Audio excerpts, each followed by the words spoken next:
Assalamualaikum warahmatullahi wabarakatuh. Selamat pagi, salam sejahtera untuk kita semua. Selamat datang Bapak Oktavian Cahya Dwi Hardin selaku dosen mata kuliah Perekonomian Indonesia.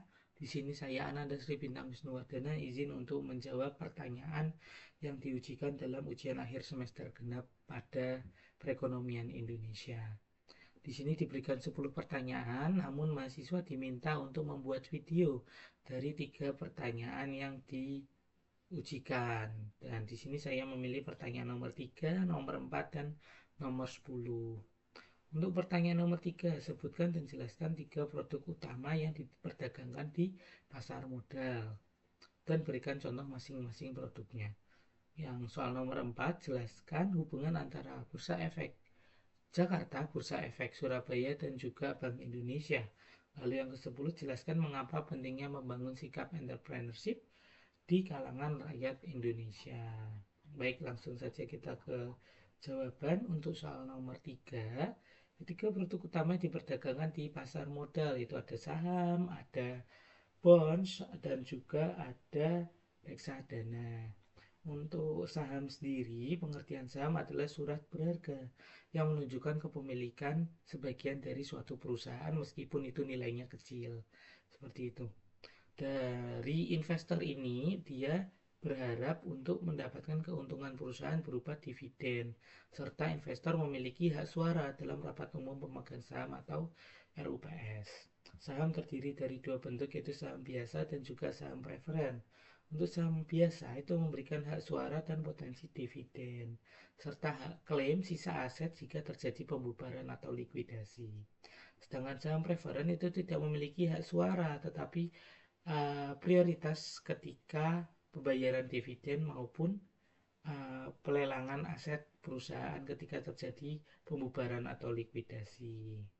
Contoh nyatanya adalah saham dari PT Bank Sentral Asia (TBK) dengan kode BBCA dan juga saham dari PT Telekomunikasi Indonesia (TBK) dengan kode TLKM. Untuk saham BBCA itu merupakan bukti Anda sebagai salah satu pemilik perusahaan Bank BCA. Anda mendapatkan keuntungan berupa dividen dan juga memberikan Anda hak suara dalam RUPS Bank Sentral Asia. Sedangkan PT Telkom juga sama, ketika Anda membeli saham Telkom, berarti Anda memiliki sebagian kecil kepemilikan di Telkom Indonesia. Lalu ada obligasi atau bonds. Untuk obligasi adalah surat utang berjangka menengah sampai jangka panjang yang diterbitkan oleh pemerintah ataupun korporasi swasta. Jadi ketika Anda membeli obligasi, sebenarnya Anda meminjamkan uang kepada penerbit obligasi itu untuk jangka waktu tertentu. Sebagai kompensasi Anda memberikan pinjaman, penerbit obligasi akan memberikan Anda kupon bunga yang dilakukan secara berkala, baik itu bulanan maupun triwulan. Sedangkan pokok pinjamannya akan dikembalikan pada saat jatuh tempo. Di sini contoh nyatanya adalah obligasi negara retail atau ORI, dan ada juga suku retail atau SR. Ini adalah obligasi yang diterbitkan oleh pemerintah Republik Indonesia dan ditawarkan kepada investor perorangan. Misalnya ORI 025 atau SR 020. Investor yang membeli ORI 25 akan menerima pembayaran kupon ataupun setiap bulan atau kuartal sampai dengan jatuh tempo pembayaran. Sedangkan pokok pinjamannya akan diberikan pada saat selesai jatuh tempo. Lalu ada obligasi dari korporasi PT Indofood Sukses Makmur (TBK) dengan kode IND F01CN1. Ini adalah obligasi yang diterbitkan oleh perusahaan swasta seperti Indofood. Investor membelinya akan menerima bunga secara berkala dari Indofood dan pokok utangnya akan dikembalikan pada saat jatuh tempo. Lalu ada reksadana. Reksadana itu merupakan wadah untuk menghimpun dana dari masyarakat pemodal, selanjutnya diinvestasikan dalam portofolio efek oleh manajer investasi, baik berupa saham, obligasi, atau pasar uang lainnya. Untuk reksadana sendiri terdiri dari reksadana pasar uang, pendapatan tetap, reksadana saham, dan juga reksadana campuran. Tentu saja hal ini berurutan berdasarkan tingkat resikonya. Reksadana pasar uang merupakan reksadana dengan tingkat resiko paling rendah. Lalu reksadana pendapatan tetap ini resikonya moderat, relatif stabil, dan reksadana saham merupakan tingkat resiko tinggi, high risk dan high return, seperti itu. Tujuan investor adalah diverifikasi investasi, dikelola secara profesional oleh manajer investasi. Contoh nyatanya ada reksadana pasar uang oleh Bahana Dana Liquid. Reksadana ini dikelola oleh Bahana DJW Investment Management. Diinvestasikan pada portofolio deposito dan juga instrumen pasar uang lainnya. Lalu ada reksadana saham yang dikelola oleh Dana Reksa Mawar Consumer 10. Reksadana ini dikelola oleh Dana Reksa Investment Management yang mayoritas dananya diinvestasikan pada saham-saham sektor konsumer. Lalu ada reksadana pendapatan tetap oleh PT Sukorinvest Bond Fund.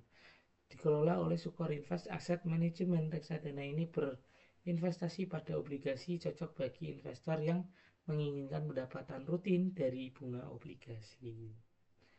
Lalu soal nomor 4, di sini adalah hubungan antara BEJ, BES, dan BI. Perlu diketahui sebelum tahun 2007, Bursa Efek Jakarta dan juga Bursa Efek Surabaya itu adalah dua bursa yang terpisah. Untuk Bursa Efek Jakarta itu berfokus pada perdagangan pasar sekunder untuk perdagangan saham ekuitas. Fungsinya adalah memfasilitasi pertemuan antara penawaran dan permintaan efek ekuitas. Sedangkan Bursa Efek Surabaya itu lebih fokus pada perdagangan obligasi, surat utang, dan instrumen derivatief lainnya. Bursa Efek Surabaya berperan memfasilitasi perdagangan efek utang korporasi dan pemerintah. Tujuan utama keberadaan kedua bursa efek ini adalah fasilitator dan regulator mandiri di bawah pengawasan Bapepam LK yang sekarang berubah menjadi OJK. Lalu pada tanggal 1 Desember 2007, Bursa Efek Jakarta dan Bursa Efek Surabaya ini merger menjadi satu, membentuk jadinya Bursa Efek Indonesia yang kita kenal sekarang. Hal ini memiliki tujuan antara lain peningkatan efisiensi dan likuiditas, penyederhanaan struktur, peningkatan daya saing. Sejak merger tersebut, BI menjadi satu-satunya penyelenggara perdagangan efek di Indonesia yang mencakup saham, obligasi, reksadana, dan derivatif lainnya. Sedangkan Bank Indonesia itu berfungsi untuk menjaga stabilitas moneter. BI ini bertanggung jawab untuk menjaga stabilitas nilai rupiah melalui pengendalian fiskal dan pengelolaan suku bunga acuan atau BI rate. Stabilitas moneter ini adalah persyarat esensial bagi kinerja pasar modal. Lalu stabilitas sistem keuangan SSK, BI ini mendapat mandat untuk menjaga sistem keuangan secara keseluruhan. Meskipun pengawasan mikro pasar modal berada di OJK, BI secara koordinatif bekerja sama dengan OJK dan Kementerian Keuangan dalam Komite Stabilitas Sistem Keuangan, memitigasi resiko sistemik yang mungkin akan terjadi. Lalu pengaturan sistem pembayaran, BI ini melakukan dukungan untuk kritikal dalam transaksi di pasar modal. Lalu manajemen likuiditas, BI ini mengelola likuiditas di pasar uang melalui instrumen moneter. Ketersediaan likuiditas yang memadai di sistem keuangan memengaruhi aksesibilitas dana di berbagai aktivitas ekonomi. Dengan demikian, BI berfungsi sebagai infrastruktur perdagangan, sedangkan Bank Indonesia itu berperan sebagai arsitek stabilitas makroekonomi dan keuangan, sehingga menciptakan lingkungan yang kondusif bagi pertumbuhan dan fungsi pasar modal yang sehat. Lalu jawaban untuk soal nomor 10, ini saya agak jauh yang scrollnya. Pentingnya membangun sikap entrepreneurship di kalangan rakyat Indonesia. Yang pertama adalah menciptakan lapangan kerja. Indonesia punya banyak angkatan kerja, tapi lowongan formalnya sering terbatas. Dengan jiwa entrepreneur, orang tak hanya mencari kerja, tapi juga membuka lapangan pekerjaan. Kedua, entrepreneurship merupakan mesin pertumbuhan ekonomi. Usaha-usaha baru kecil sekalipun menyumbang besar terhadap PDB nasional. Para entrepreneur ini terus berinovasi, memperkenalkan produk serta layanannya. Yang ketiga itu sikap memupuk inovasi dan daya saing. Entrepreneur selalu mencari cara baru untuk memecahkan masalah di tengah persaingan global sehingga menciptakan produk atau layanan unggulan. Lalu, keempat, entrepreneurship ini membantu mengurangi kesenjangan ekonomi. Ketika semangat wirausaha itu tumbuh, di pelosok potensi ekonomi lokal itu terangkat. Seperti itu. Dan yang terakhir, sikap entrepreneurship ini membentuk kemandirian dan resiliensi. Wirausaha belajar untuk tidak mudah menyerah, mengambil inisiatif dan menghadapi tantangan dengan tabah. Mereka terbiasa dengan ketidakpastian dan belajar dari kegagalan yang mereka alami, sehingga membentuk karakter individu bangsa yang kuat, tangguh, dan adaptif. Singkatnya, membangun jiwa entrepreneurship di Indonesia bukan cuma soal ekonomi, tapi tentang membangun fondasi bangsa yang mandiri, inovatif, dan tangguh di masa depan.